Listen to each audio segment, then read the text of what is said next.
Thank you so much for listening to Urbanistica podcast. I am Mustafa Sharif, an urban planner, and you're more than welcome to join my big journey of exploring the making of smarter and more livable cities. Please don't forget to follow Urbanistica on the different social media platforms, and also let's connect on LinkedIn. Big thanks to Urbanistica podcast partner AFRI. AFRI is an international engineering and design company providing sustainable solutions in the fields of energy, industry, and infrastructure. Are you ready for a new episode? Let's go for it.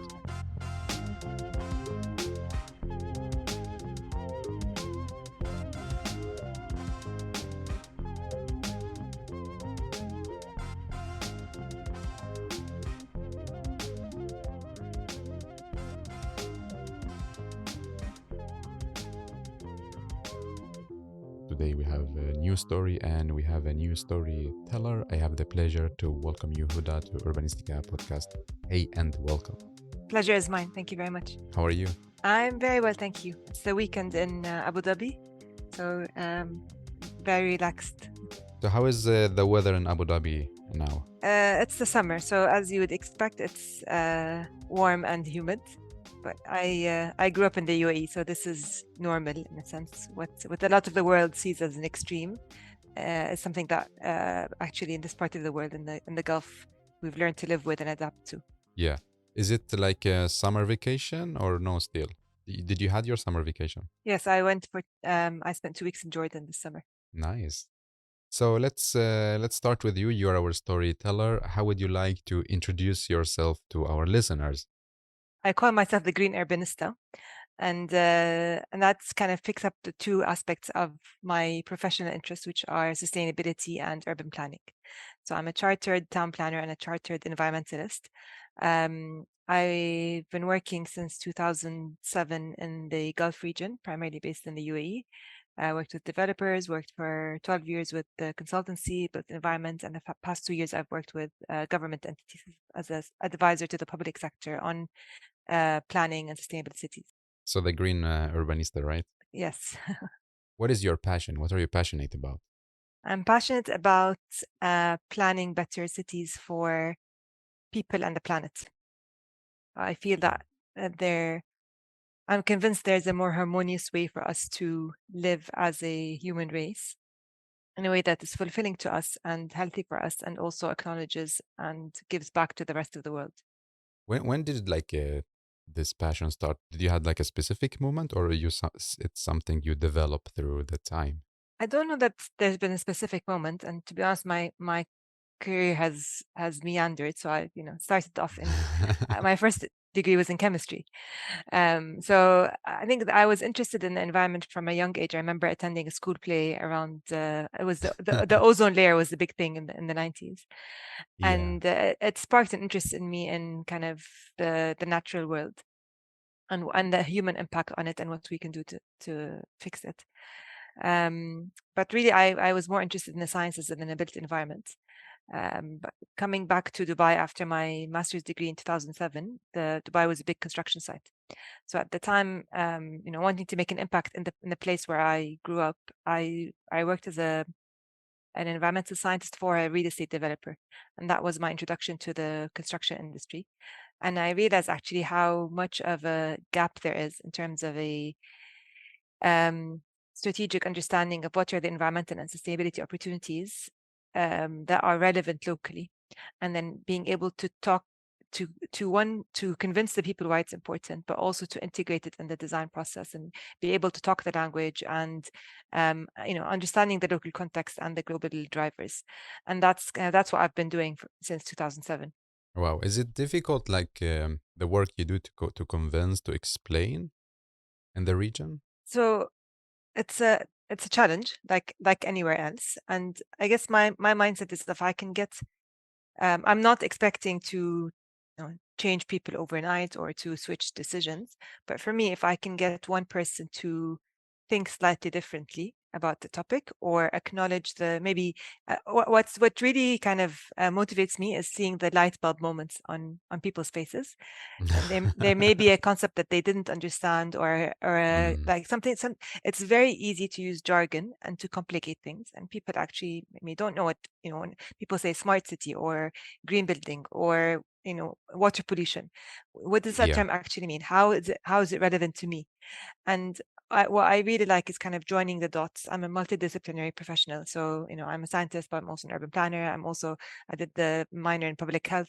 So for me, I like understanding the kind of breaking down the complexities into simpler, uh, connected ideas and also making them locally relevant. Yeah. So it's more like you tell the complex story in a more simple way to make it understandable. Yeah, yes. And to be honest, it's not about, uh, uh, I think it needs to be simple because actually, I mean, um, in order for anybody to take action, they have to understand what they're getting into. And the only people that benefit from the complexity are the people who don't want us to take action, don't want us to understand. They want to seem, use big words or be smarter than anyone. So really, it's actually, uh, designers and mathematicians, and most people know, it's actually harder to be simpler, right? It takes a lot Yeah, of yeah. understanding to get down to the simple message. What does this actually mean? Yeah, exactly. And also, I read an article that says that when people start to use very complex words when they tell a story, it means they are not really smart as how they think they sound. As simple words as you use, then it's you're like more smarter or you understand the story or the complexity. Exactly. So part of the challenge for myself is, do I understand this well enough to be able to explain it to somebody in simple terms? And then, do I understand what their drivers are and what they want to do, and can I find an angle that interests them and so that there's an angle to influence their decision. Yeah. So like in this podcast, I used to have many stories from different parts of the world, and today with you, I'm happy that we're gonna talk about the Gulf Cooperation Council and the cities there and the future. So to start with, like talking about livability and sustainability and the green and health cities, all of these elements. Tell me and to the listeners, like which countries are under the umbrella of the Gulf Cooperation Council? The GCC, the Gulf Cooperation Council, so United Arab Emirates, Oman, Qatar, Bahrain, and Saudi Arabia. Those are the countries that form the GCC. Um, there is a variation in terms of the climate and culture, but there's also a lot of commonalities. And so we're talking about generally an arid climate, generally for a transient population with a large proportion of expats, relatively high GDP, although recently in the past kind of century or half century. So there is a very fast growing population, but also a very young population. So these elements kind of make up the commonalities and the starting point of the context I work in. Mm.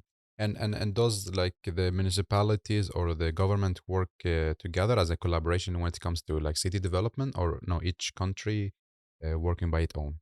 So that's actually each city working by its own most of the time. Each city. Yes, Okay. so there is some very high level of cooperation, but really and this is the interesting thing about urban planning. We're talking about local decisions at the city level. There may be some coordination at a federal or country level, but even that is light touch generally. Yeah. So before we talk about like the future and what to do, what are the challenges that cities are facing now? So I think in many ways similar to cities around the world. So there is obviously the climate crisis, and what does that mean in terms of sea level rise, for example, because a lot of the cities are coastal, not randomly, but because that's kind of access to water, etc. There are also questions around how to move away from the car culture, which has led to not only a large ecological footprint, but also health challenges of obesity. And so, how can we make cities which were designed for the car, cities with recently, all these cities functioned obviously without a car a century ago, but in the second half of last century and early first decade of the century, it was about, the mentality, a perception is it's too hot to walk. Nobody wants to walk. We have the money. This is a, developing country. We want to have the image of luxury or development, whatever the terminology is. And so it's all about big streets, very green lawns, lots of cars, the bigger the better, big houses. We're still in the kind of bigger is better mentality. And so it's, kind of revising expectations and culture and really explaining to people what are the impacts of this type of planning and built environment on their lives and then on the planet, and pushing for a change. And it's gradual. But I think cities around the world grappled with similar challenges. Yeah, yeah. Like even here in Sweden, we also like face this challenge about the car based city. Like if you don't have car, you cannot really use the different functions within the city. Now, like all the cities starting like to shift to more walkable city and so on. But like, is it how to say? Is it easy to convince or to explain or to change the culture that okay, we should move from car oriented city to more like a human centric city or more like a green city? I think it's the challenges are there anywhere you are in the world. What makes this part of the world unique, perhaps, is the appetite for innovation, the agility of change. Once there's a kind of a decision at the top, it trickles down fairly quickly. There's also a large expat population and a transient population. So you have people with ideas from around the world and people that come in every day who are basically ready to fit into a new mode of living, because it's going to be a change for them anyway. So I mean, I've been working in the region since 2007, so about 15 years.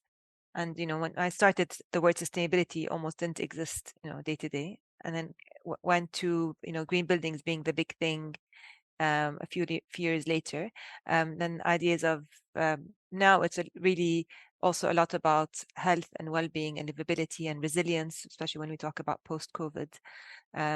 So there is a change, definitely. And it's 5 years ago, people would tell me, why are you even in Dubai? Like Dubai has developed as a car-centric city. There's no way, it's too late now. How are they going to retrofit the walkability, for example?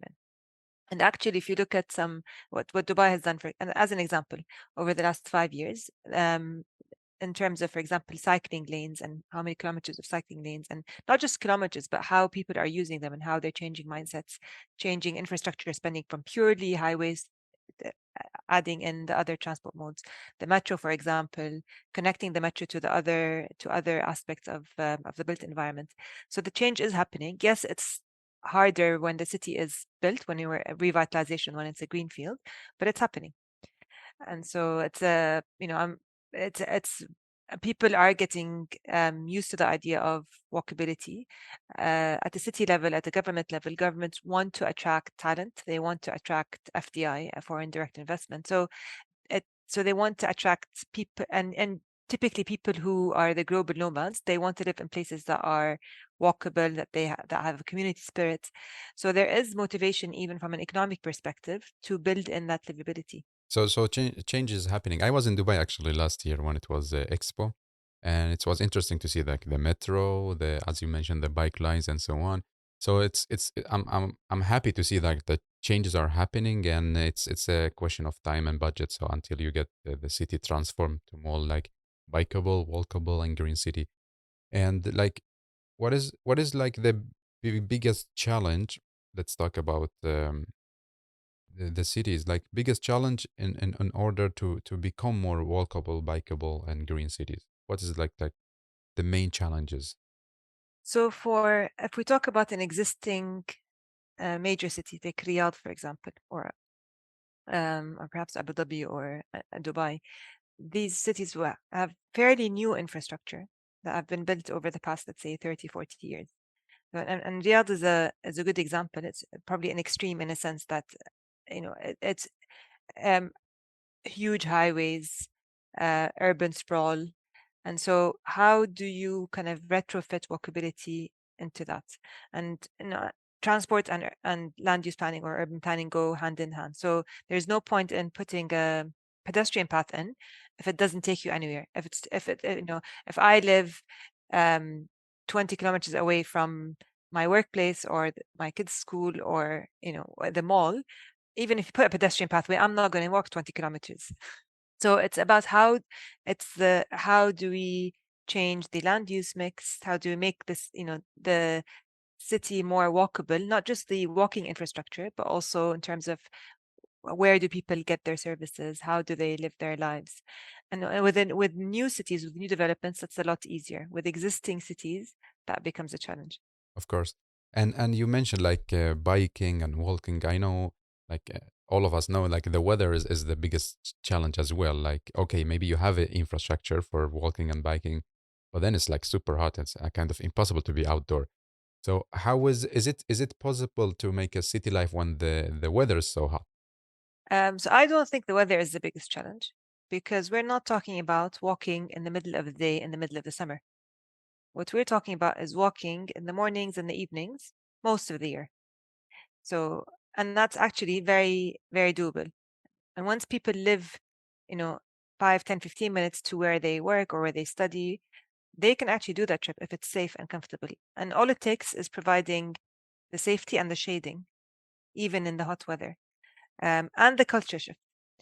So, this is what baffles me because to me, why is 40 degrees C any worse than minus 40 degrees C?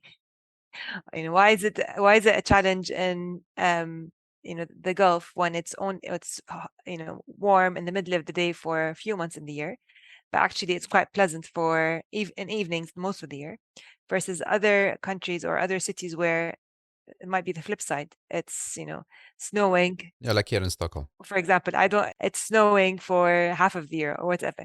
So yes, I mean, I'm not going to be naive and say it's not a challenge. It is a challenge, but I don't think it's the primary challenge. I think that for most of the year, people can do many of their trips through active travel. So how do we as urban practitioners makes people walk, like use the infrastructure? What do we need to do?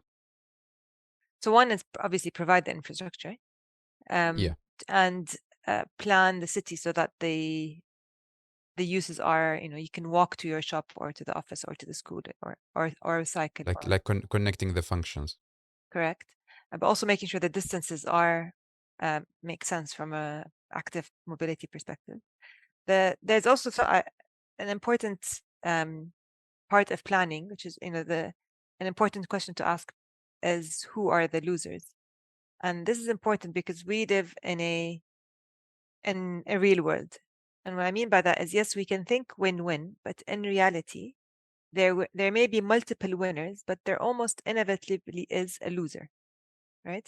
There's very few. I can't think of any planning, city planning decisions that have zero losers.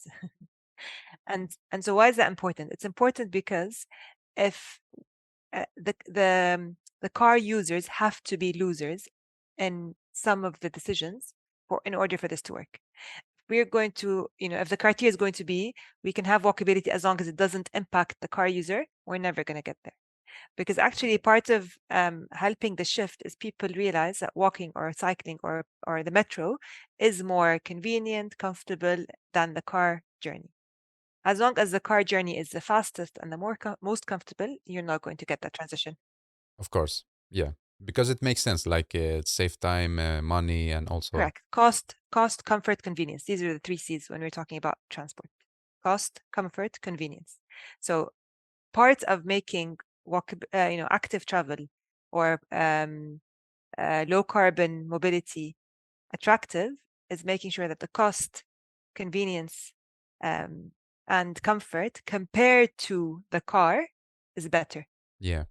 And how is it going now with like building new districts and so on? Are let's say municipality or cities paying attention to all of these elements, or they are doing the same like car-oriented district? So there are some interesting examples of change. There was an announcement a few months ago by Dubai government about a new Emirati housing community, and what caught my attention is that this community is being planned based on the principles of the new Dubai Urban Plan, Dubai 2040, which are driven by sustainability and well-being considerations. And so part of the offering will be not just the usual detached villas, but higher density townhouses, for example.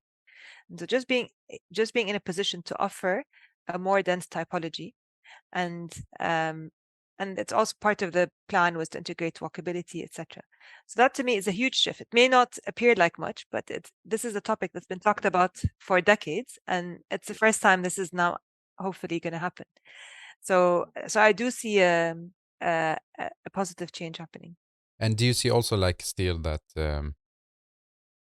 it's like what's happening now is a kind of copy of other cities, or no? You start to see like now there's more focus on the cultural identity of the city and so on, or no? You still like, okay, let's take this concept from that city, let's bring this concept from that city. What do you see like in general? Yeah. So typically the copycat concepts come at an architectural scale a lot of times, right? When we're talking about buildings, yes, there is the principles in terms of highway design, or the American planning versus British planning.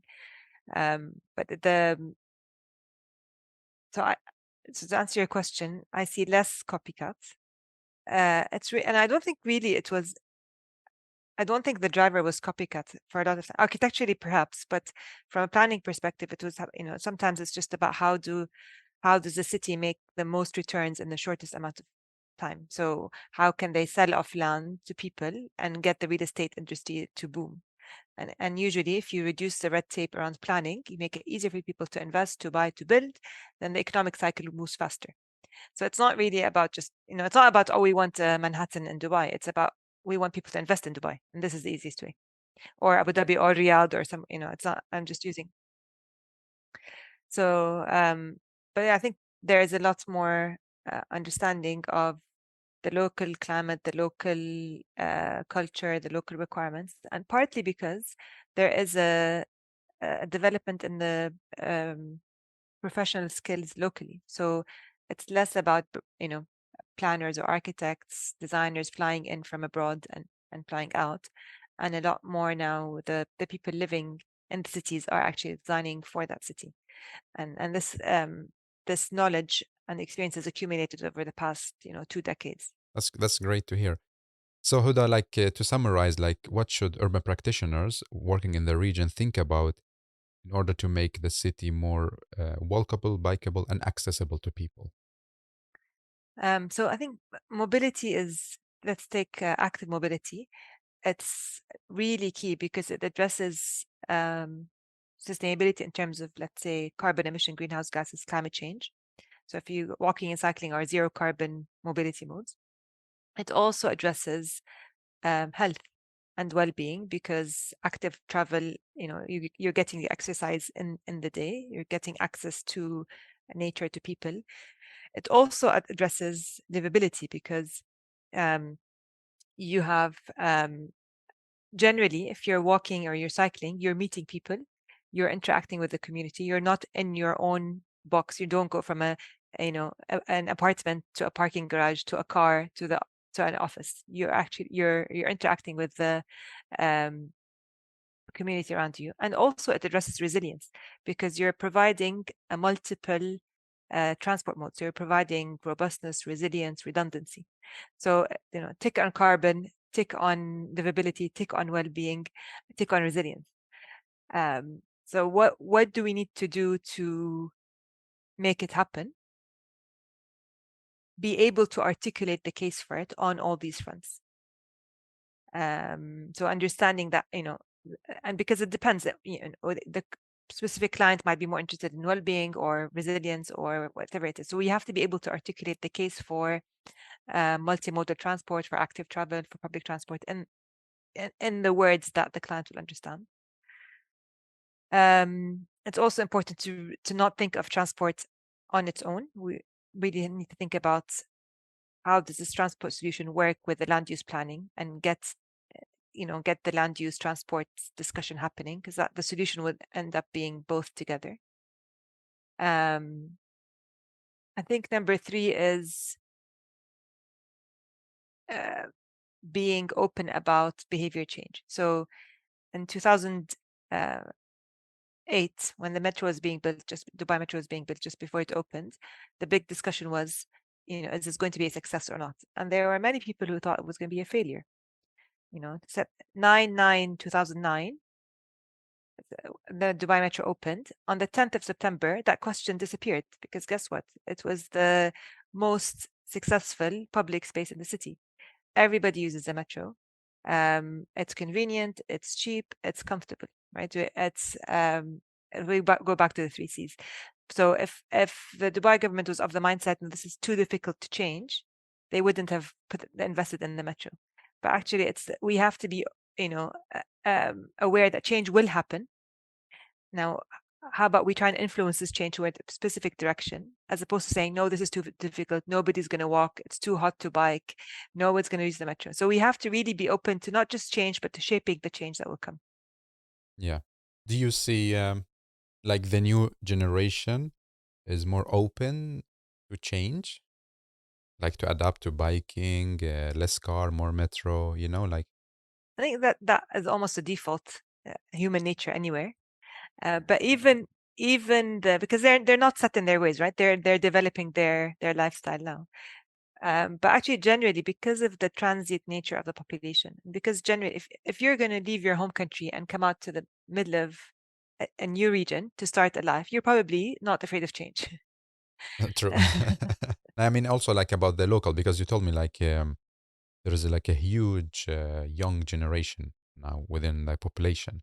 Okay, let's say the people changing country makes sense that they are more like out of comfort zone or out of the culture. But how about the local communities? Yes, as you said, it's a relatively a young community, and people are well educated. They respect and have confidence in the leadership. So if they feel, okay, this is an investment that the government has put money into, there must be some thought behind it, and it's probably a good idea. Let me try it out. So I think that works. The confidence works for the benefit of convincing people to to consider a change in culture. It doesn't, obviously people are different, so not everybody will be open to the change. But generally, the mindset is of innovation is good, change is good. Our country has grown very quickly in a very short amount of time. This is natural. Yeah. So like in terms of making or transforming our city to more green cities, what are the elements that we need to work on? Everything. So there's still a lot to do. You should be specific now. Yes. So, we talked about mobility and low carbon mobility in terms of walking and cycling and public transport. So that's both a land use discussion and also a transport discussion. And there's also obviously around water efficiency and energy efficiency. Why are we still allowing buildings to go up with very little thermal insulation or without sufficient renewable energy or so it's about and we're in a position now where there are relatively good building codes that integrate sustainability, which wasn't the case 20 or even 10 years ago.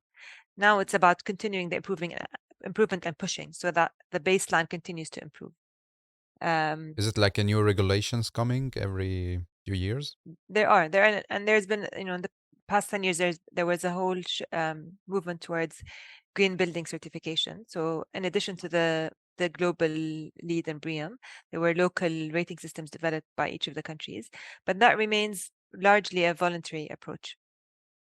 Yeah, it's like not mandatory to have it. Correct. Usually there's a minimum level of mandatory, but it's very, very low. So now the next step, I see some of those requirements being incorporated into the code, which is good. And I think we need to continue to do that and also push the requirements. So the minimum requirement is more and more stringent almost on a yearly basis. So that's from a resource perspective and from a emissions perspective on transport mobility. Those are the obvious things. Yeah. And what other elements that we need to work on to make our cities more like greener? So the term green is interesting, and I've kind of this is a topic I've looked into and wrote about and spoken about, because the color green. You're the green urbanista. That's right. The color green in the desert isn't necessarily sustainable, right? Because of the water requirements. And I think that really, if we need to modify our language around the world, actually, and I don't think it's just in the Gulf, to start talking about nature spaces. So, SDG 11 has a target on green space. I think that should be nature space, because part of it is actually What's the difference? the difference is the desert is nature, but it's not green. The ocean is nature, but it's not green. So it's very easy to say, okay, if the KPI, if the metric in people's head for a good city or a sustainable city is what's the area of green space, that means people are not thinking about, planners are not thinking about how do I give the local population access to the coast, access to the desert. They're not valuing the nature that already exists. And what happens is, very simple example, but it's a real example. You might have a development that's, overlooking, let's say, mangroves, indigenous local mangroves, which are important from an ecological perspective, from a climate mitigation perspective, etc., and adaptation. But actually, mangroves are not the color green, or not the global brochures or the global design books on green cities reflect when it comes to green space. So a developer might think, okay, actually, I will get more value if I take away some of the mangroves, build on top of them, and have a green park or a golf course or whatever. And actually, what the mindset shift has to be, this is an asset. This is nature. So when if we change the conversation to talk about access to nature, then they will see it as, okay, I have nature right there. It's there for free. All I have to do is protect it and give people access to it. Mm. So, okay, this is very interesting discussion actually now, because, okay, you open my mind as well, like the difference between nature and green. So, like in the GCC countries, so there is nature, but maybe there is no greenery, right? Less green. So nature comes in Less green. all sorts of colors. True. And like the development should be more focused on access to nature instead of creating a green public spaces or areas. Correct. And both words are important, access and nature. So we just had a discussion around why nature and not green. The word access is really important, because having green or nature in the median of a road where nobody can come interact with it, touch it, feel it, smell it, is useless from a well-being perspective, from a mental health perspective. So if we talk about what are the benefits of nature to people, well-being, mental health, it's about not just whether nature is there or not just what the color of nature is, how much exposure do they have to it, how much interaction do they have with it, are they growing food and seeing it grow, or are they just looking at it as they're passing by the car or from a plane or a helicopter? So it really is about the access we give to people. So it's not just about having one gigantic park full of trees that you have to drive to. It's more about having multiple nature experiences at all levels, some that are local, some that are further away, and having activities within these spaces and having it accessible to people, the young, the old, the people of different accessibility, different abilities. So once we start thinking about nature, not green, and access, not aesthetics, then the game changes, and we can start talking about biophilic cities and healthy cities and livable cities, as well as sustainable/green cities. Yeah. And how is it the situation now? Is there like some nature's areas within like the city, or no, you need to go outside in order to get access to have an experience? So the closest natural spaces are the coast, and a lot of the cities are on the coast. So there are some of these spaces, and there is a realization that actually we have to make the coast accessible to people, the beaches, etc. So it's not good enough just having them blocked off by the 5-star hotels. We have to give public access to the beach, which is a public space in reality. So that's happening. There's also like even the inland cities. So take again Riyadh. Riyadh is not on a coast, but there are valleys running through Riyadh. So the famous project of Wadi Hanifa is regenerating a natural valley. So that it's actually it's a pleasant public space in nature for people to use. It's basically in the city. It's a few minutes away. So it went from being a dump for wastewater. Well, it went from being, first of all, a nature space to a dump for wastewater, and then back to a functional, beautiful, healthy public space for people. Mm. So what is like your advice now to the all urban practitioners working within this topic, like with the urban design or urban planning within the region, when it comes to how do we create this experience? How do we give access to nature? What should they really think about? Let's say like top three takeaways.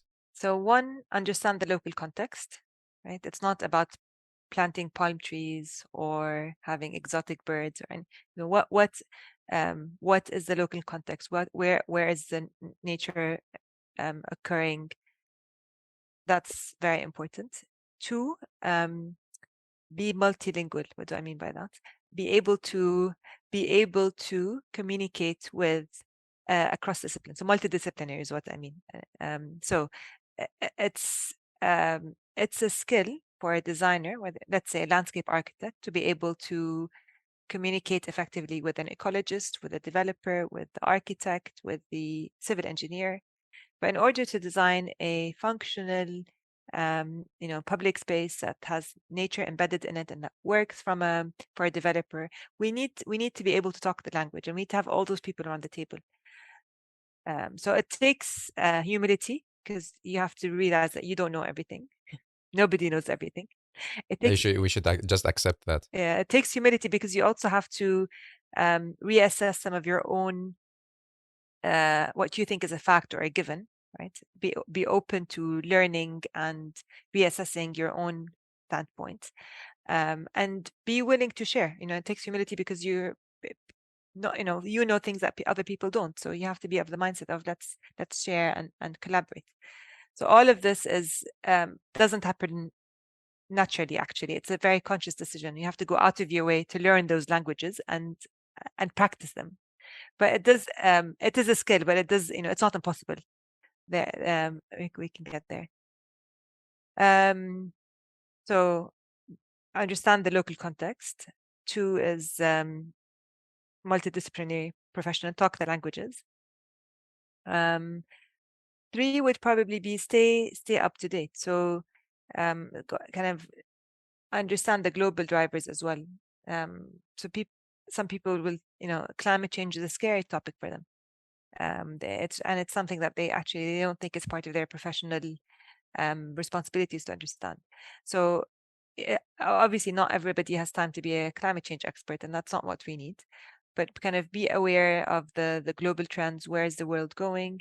Because actually the players in the market are sometimes global, whether it's a global client wanting a new headquarters building, or a tenant who's coming from this part of the world. So what do people expect? What's the latest? What's happening?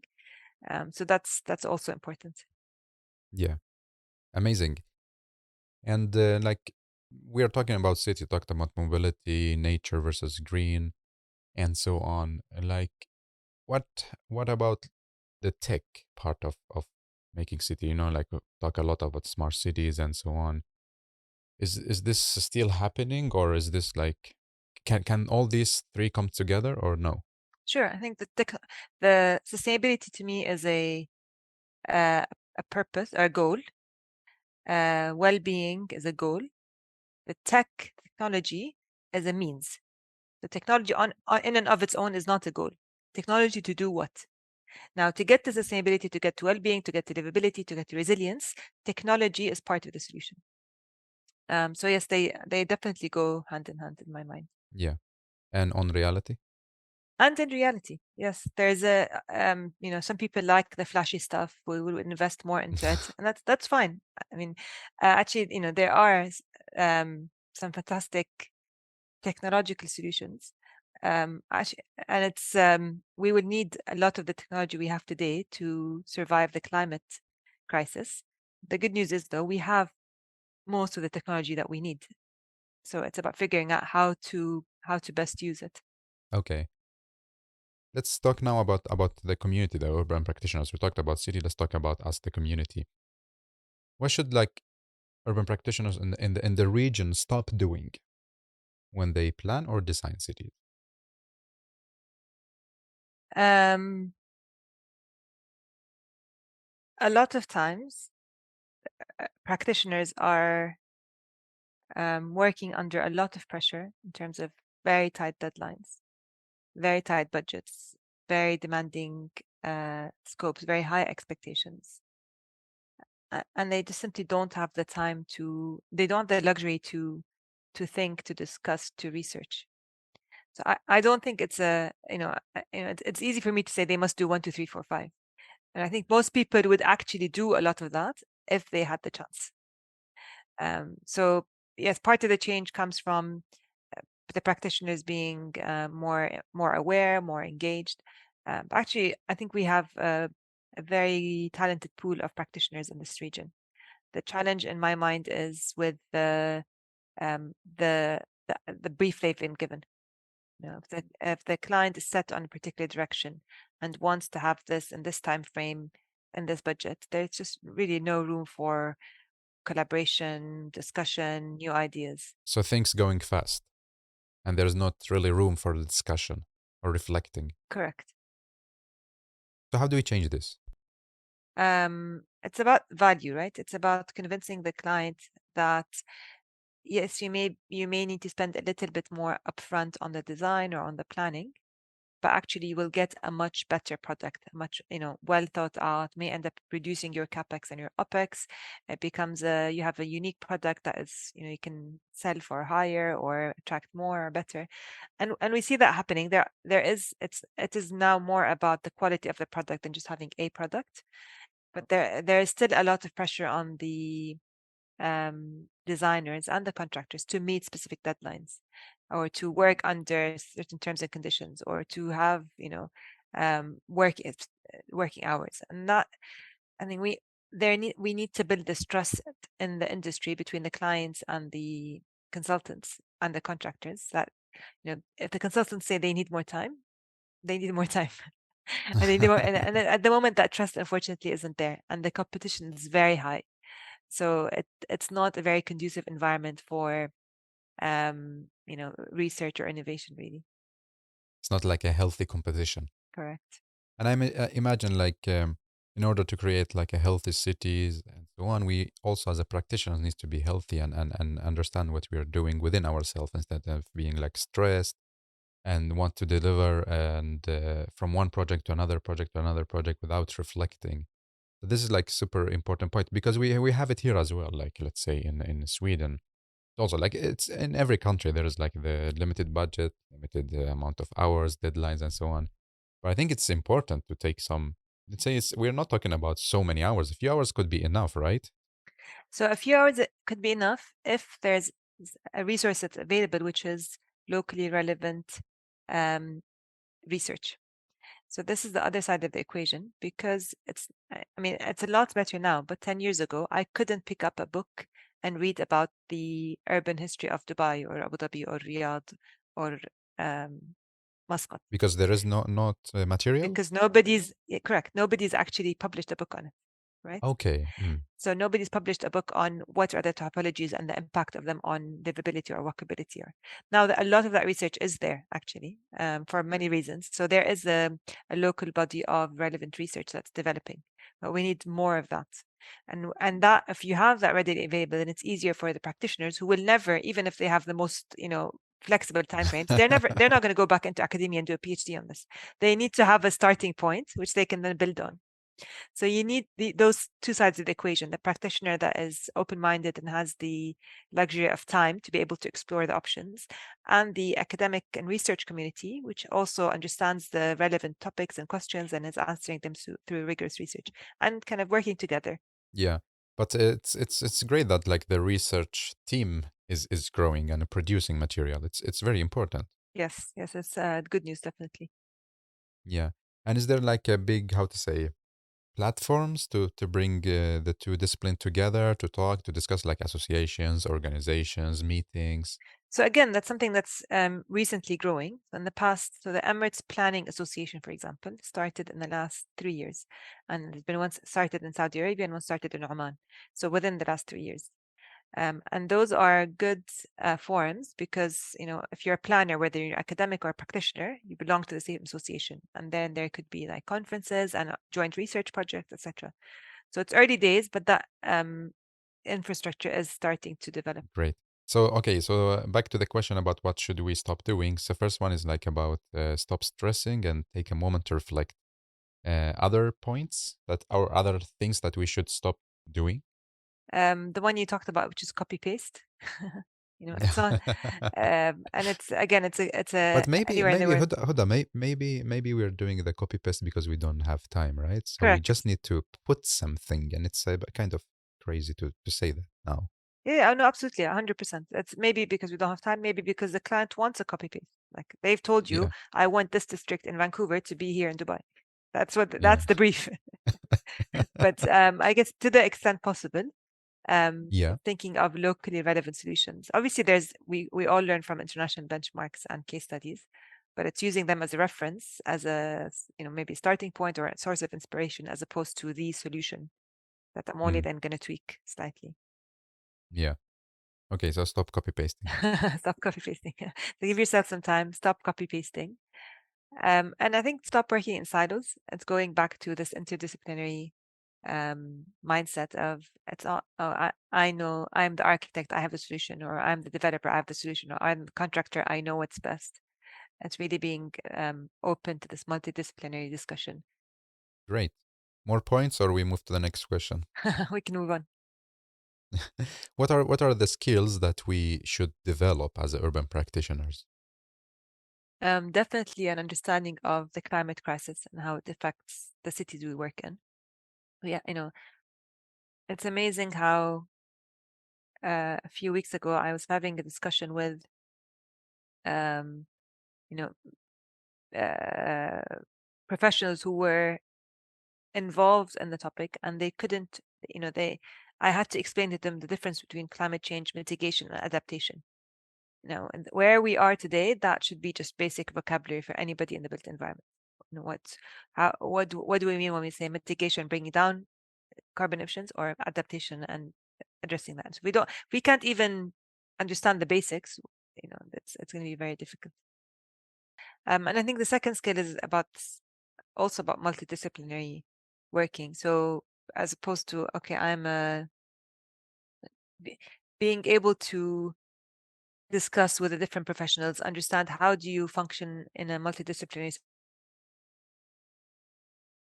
setting where it's a workshop, or a ideation workshop, and zooming out. And this is, not some people are really good at the detailed stuff, and we need people like that. So I'm not saying everybody has to be strategic or everybody has to be multidisciplinary. We need subject matter experts. We need detailed people that do like detailed design or focused on a particular topic. But even those people have to have a level of confidence and communication skill to be able to express their ideas to other disciplines, convince people.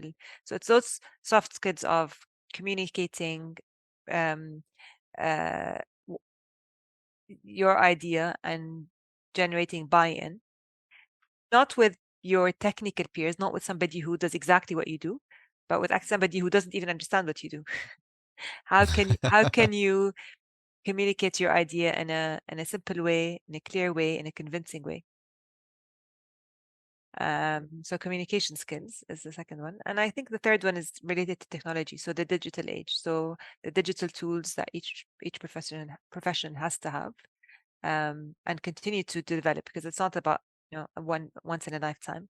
It's just continuing to be open to the digital changes that are coming, and use them to cut time, to improve quality, to generate actually more discussion. Yeah, and also like Huda, in your opinion, because when we work with the city development, it's easy that we become a generalist, like talk about mobility, green city, nature-based city, and so on. Is it better to be like a generalist and have a few knowledge within different field, or no? It's better to be niched and focus on one topic. What is like your? Because many of colleagues are questioning. We're talking a lot here. Should I pick something and be a super expert in this, or no? Should I stay like this and have a little thing from everything? We need both, and some people have also different strengths.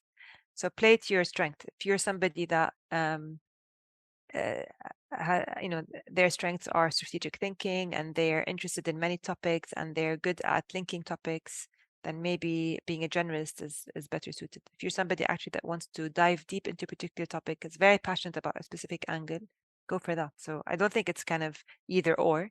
We need both types of professionals. Yeah.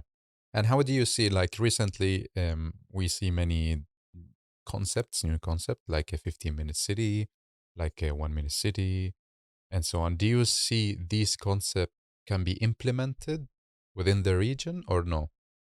They can, but this is going back to understanding what do these concepts actually mean? Do they make sense for the context, and how can we implement them? So this is the danger of star planners. You have star architects, you have star planners.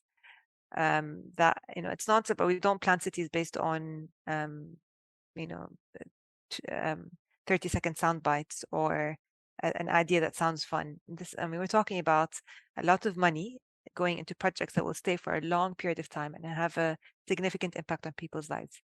So yes, And environment, yeah. and the environment, absolutely. So yes, all for innovation and learning and improving, but it needs to be more than just a catchy phrase. Yeah.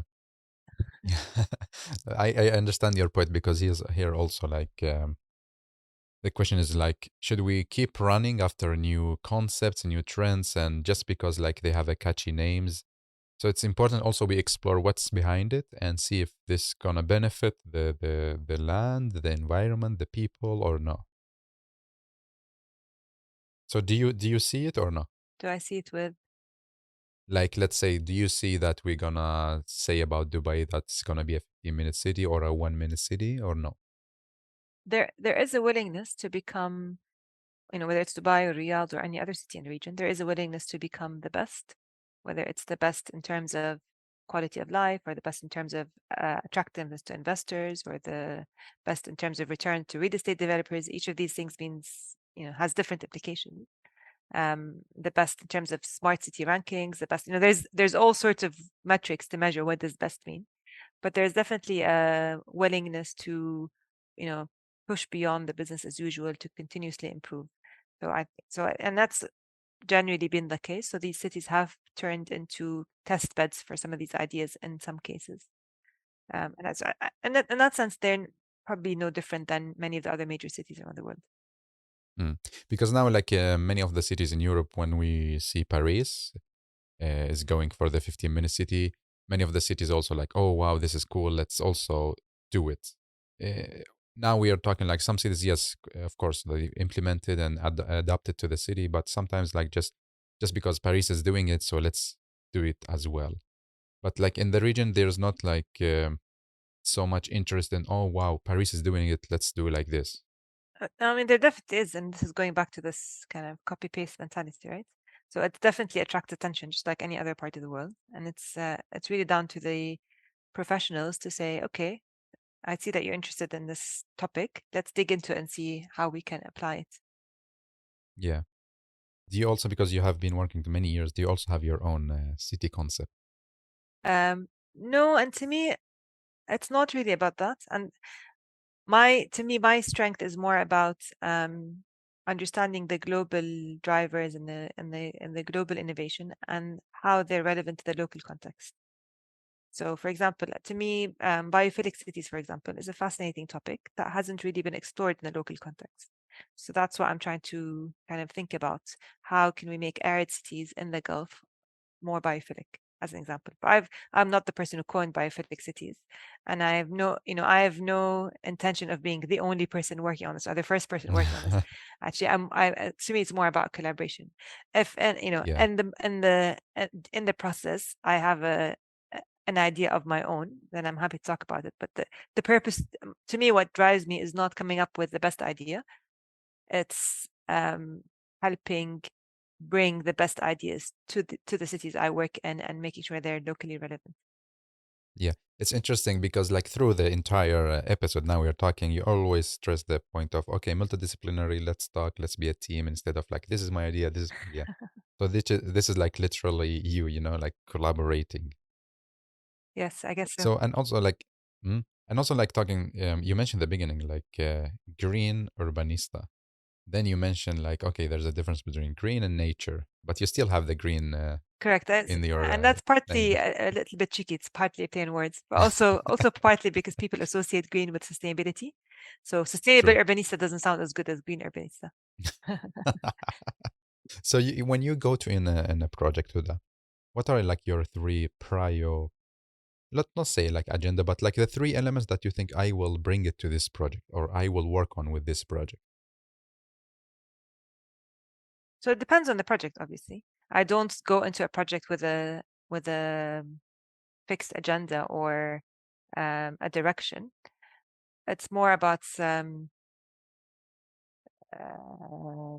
if you want a frame of mind. So if and again, it depends on the project, but generally I look for what are the opportunities, the opportunities for sustainability in terms of a lower carbon built environment. What are the opportunities for well-being in terms of a healthier environment? What are the opportunities for community and livability in terms of getting people to um, to function or to live in a place that is conducive to communities and to people enjoying their lives. Some of the lenses I bring in. So I'm one of the probably the few professionals in the region that actually grew up in the region.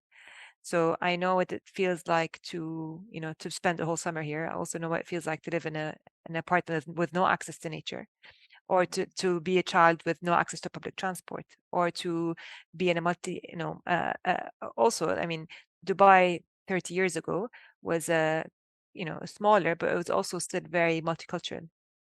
It was also still very, very open. So in a lot of ways, I don't have the stereotypes from from the outsiders because I'm an insider in many. And actually the first few years of my career in the region, I took that for granted, and then I realized the stories I was telling people about my childhood to them were like treasures.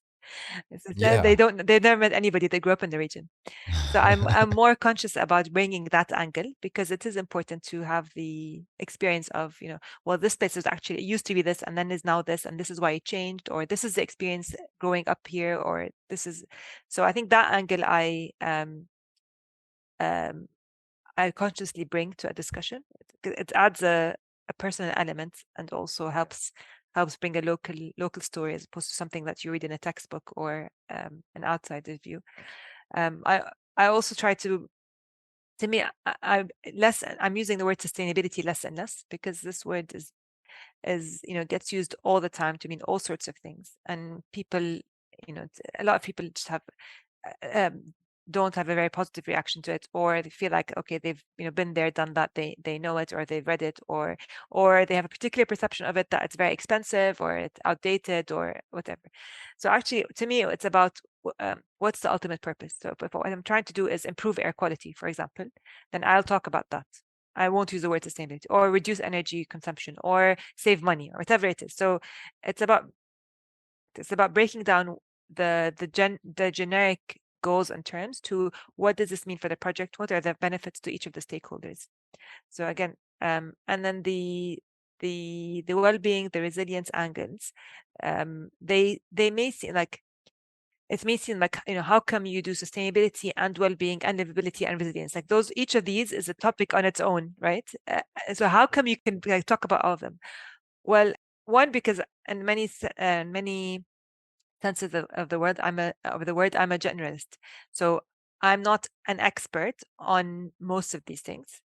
Maybe, but I know enough about them, and I know enough about the linkages between them and how they relate to the built environment, other built environment professionals. And there are lots of linkages and um, areas of collaboration, and you can put together a strategy that actually, as we talked about capability, you tick boxes under sustainability and livability and resilience and well-being. So again, I try to bring that angle and help people see the different benefits that maybe not just sustainability, but also this angle or that angle. Yeah. And before we go to the last section of this episode, there are two questions. And the first one, name one project that you're really proud of, and then name one activity that you did in your career and you regret. So let's start with a good one, like a project that you're super proud of? Dubai Expo 2020. So my involvement with the project was when the bidding stage. So before Dubai was even chosen, I was part of the team that helped put the bid dossier together from a master plan perspective. So a part of the team that was looking at the concept master plan for the site, but also because I was looking after the sustainability bit. So shaping the sustainability story for the site, but also for the bid dossier. So I was, and then being part of the workshops that happened when all the different delegates came and during the bidding process. So that was an amazing experience. And in my mind, if what I did helped Dubai host this event, then that's something very positive in my mind. Nice. Good job. Thank you. One decision I regret, is that the Yeah. Something you did in your career and you regret now when you're looking back. something, and I did in my career and regret. It started probably before my professional career, so my academic career, if you want. So I went from a bachelor's in chemistry and public health to doing a graduate degree in analytical chemistry. The bit I regret is not the graduate degree, but in rushing the choice of the degree. So I basically just chose. I went with the easiest team to get into. They were a very good research team, actually one of the best, but it was based on a recommendation of somebody who I trusted. And I didn't spend the time to figure out, what am I passionate about? What would I want to do? And so actually I ended up, after 3 years, getting a master's degree, whereas I had the chance to continue to do a PhD degree if I had spent just a bit longer. But I decided not to Wow. continue because I didn't enjoy what I was doing. Okay. So the regret is neither the decision to go nor the decision to return. The regret is not giving myself enough chance to choose a research topic, choose a research group that I was truly Like your passion. passionate about. That's right. Yeah. But part of that, to be Interesting. honest, comes with maturity. So I was a Yeah. 20-year-old graduate student at the time. So and to me, just the idea of being, in a world-class research facility was Yeah, amazing. it's cool. Yeah. Now it's also because also like this is important what you highlight, because many students listening to us, and it's important also like the message from you now is like think about what you're like to do and so on, and follow your passion instead of like a fancy title or a cool subject like on paper, but maybe you're not passionate about. That's right. That's not what's gonna make you happy or help you have or help you put in all the long hours that it's gonna take. So the more you enjoy the topic or the subject, the more likely it is that you actually put in the effort to get it right. Yeah. Interesting. And now we are in the final section, and this section is about you giving a messages. So the first one is like, give a message to yourself. Take it easy. Enjoy. Take it easy and enjoy the journey. And the second question is that you give 3 takeaway messages to all the listeners.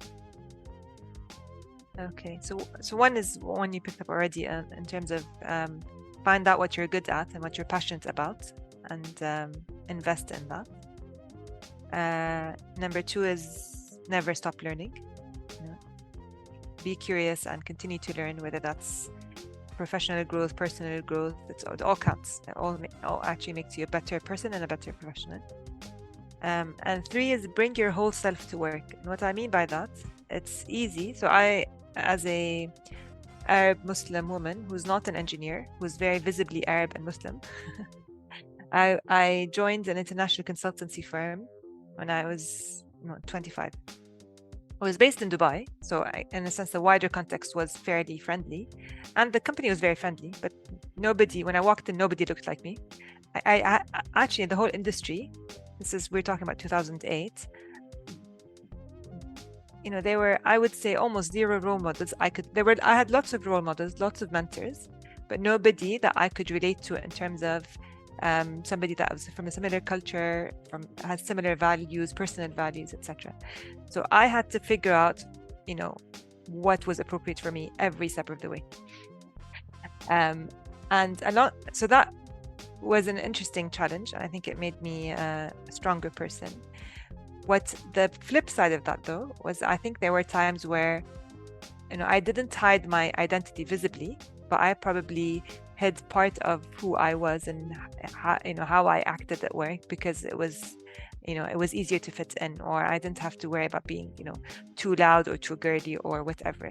So it's but actually, if I had brought my full self to work, and it's easier to say that as a mature professional than it is as a younger professional, because you just want to kind of get by, and if everything about you doesn't conform to the norm, then let something be just normal, not. But actually, and the environment I was in, it was a safe environment that appreciated diversity, so I didn't really have to worry about that. And I know that not everybody has the opportunity to be in that environment. There are still many environments that are racist, sexist, ageist, etc., etc. But still, where each of us are brave enough to, one, figure out who we are, dig deep, and that's probably the harder bit, and then two, show up to work. And I'm not saying, I'm not talking about show up to work in jeans and sneakers, because that's the type of person you are. I'm saying show up to work bring your personality to work. Interesting. Thank you. And the last question is going to be you asking it. So what is your question to us?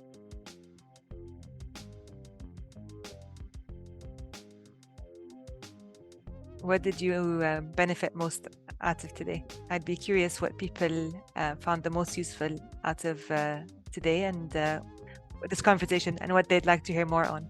Nice. Huda, thank you so much for giving your time. I know it's weekend, so I really appreciate it, and I hope we continue in an interesting conversation. So thanks again, and keep up the good work. My pleasure. Thank you very much. This was a lot of fun. Thank you.